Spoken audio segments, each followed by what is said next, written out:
আলহামদুলিল্লাহ সামারের জন্য জোরসোরে মাটি তৈরির প্রস্তুতি চলছে। আসসালামু আলাইকুম, কেমন আছেন আপনারা সবাই? আলহামদুলিল্লাহ আমি তো অনেক ভালো আছি। এর আগে আপনারা একটি ভিডিও দেখেছেন আমার চ্যানেলে, আমি কিভাবে এবং কোথা থেকে ঘোড়ার গোবর কালেক্ট করেছি সামারে মাটি তৈরির জন্য, সেটি ছিল প্রধান উপাদান। এরপর দ্বিতীয়ত আমি যে জিনিসটি মাটির সাথে মেশাবো সেটি হচ্ছে ডিমের খোসা বা এগশেল। খুবই ইম্পর্টেন্ট, মাটিতে যাই থাকুক না কেন ক্যালসিয়াম অবশ্যই থাকতে হবে গাছের রুটগুলোকে যদি স্ট্রং রাখতে চান। আর যে কোনো জিনিসই বেস যদি ভালো হয় আপনার উপরটিও ভালো হবে। যেমন কি একটি বাড়ি বানানোর জন্য আপনার বাড়ির বেস যদি ভালো হয়, যেহেতু অনেক সময় দেখা যায় আমরা পাইলিং করি, গাছ পাইলিং, বডি পাইলিং, তো যখনই বডি পাইলিং করা হয় সেসব বাড়িগুলো খুব বেশি মজবুত হয়। সো ঠিক তেমনি আপনার বাড়ি বানানোর বেস ভালো হলে বাড়িটিও ভালো হবে, 4 তলা 5 তলা 10 তলা টিকে থাকবে।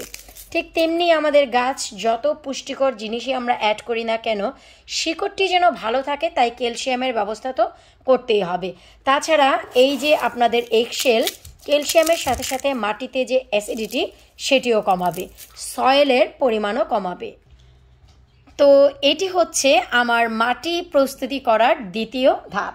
আপনারা বরাবরই শুধু জিজ্ঞেস করেন যে আপু কিভাবে মাটি তৈরি করেন, কিভাবে মাটি তৈরি করেন। যখনই সামারের মাঝামাঝি আসে আপনারা যারা একেবারে নতুন ভিডিওগুলো দেখেন তারা জিজ্ঞেস করেন, আর যারা আমার চ্যানেলের রেগুলার ভিডিও দেখেন তারা তো জানেনই আমি কিভাবে মাটি তৈরি করি। কম্পোস্ট, টপসয়েল থেকে শুরু করে আমি অনেক কিছু ব্যবহার করি, যার ভিতর মূল উপাদান হচ্ছে গোবর।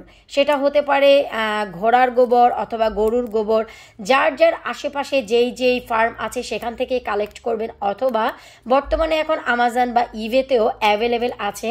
তাছাড়া আরও বেশি ইজি ওয়েতে আপনারা যোগাযোগ করতে পারবেন। আপনাদের আশেপাশে যদি কোনো অ্যালটমেন্ট থাকে সেখানে গিয়ে যে কোনো ফার্মারদের সাথে যদি আপনারা বা যারা অ্যালটমেন্টে কাজ করে তাদের সাথে যোগাযোগ করলেও গোবরের সন্ধান পেয়ে যাবেন।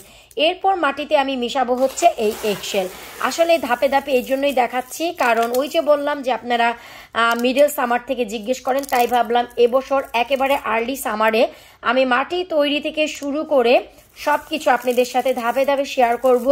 যেমন কি শুরু করেছি আপনাদের সাথে কিভাবে বীজ জার্মিনেট করতে হয়, কিভাবে বীজ থেকে চারা বানাতে হয় অল্প অল্প করে। নিশ্চয়ই আপনারা যারা রেগুলার আমার চ্যানেল দেখেন তারা সবাই জানেন অলরেডি আমি কিন্তু চারা বানানো শুরু করেছি। তো চারা যখনই বড় হবে আমাকে কিন্তু মেন মাটিতে দিতে হবে, তাই আমি কিন্তু এগুলি বড় সড়ো আয়োজনে মাটি প্রস্তুত করতে যাচ্ছি। আর চারা বানানোর জন্য কিভাবে কি জিনিস আমি ব্যবহার করি অবশ্যই আপনাদের সাথে শেয়ার করব, কারণ আমি এখন হচ্ছে মেন মাটি বা বড় গার্ডেনে, যাকে বলা হয় বড় গার্ডেন এবং বড় বড় পটে মাটি বানাবো, তাই অনেক পরিমাণ লাগবে, তাই আমি সেটি আপনাদের সাথে শেয়ার করতে যাচ্ছি।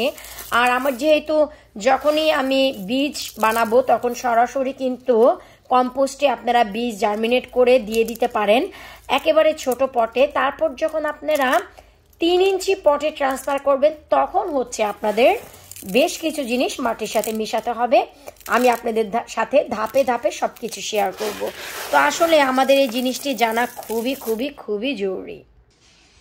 তো এখন দেখা যায় আমি যখনই মাটিতে কোনো কিছু মিশাই আপনাদের সাথে সব কিছু শেয়ার করি যে কেন আমি এগুলো মিশাই। তারপরেও বারবার আপনারা যেহেতু অনেক লেট করে জিজ্ঞেস করেন, তাই এবছর চিন্তা করেছি আমি সব কিছুই ডিটেলস আপনাদের সাথে শুরুতেই শেয়ার করব, যেন আপনারা জানতে পারেন।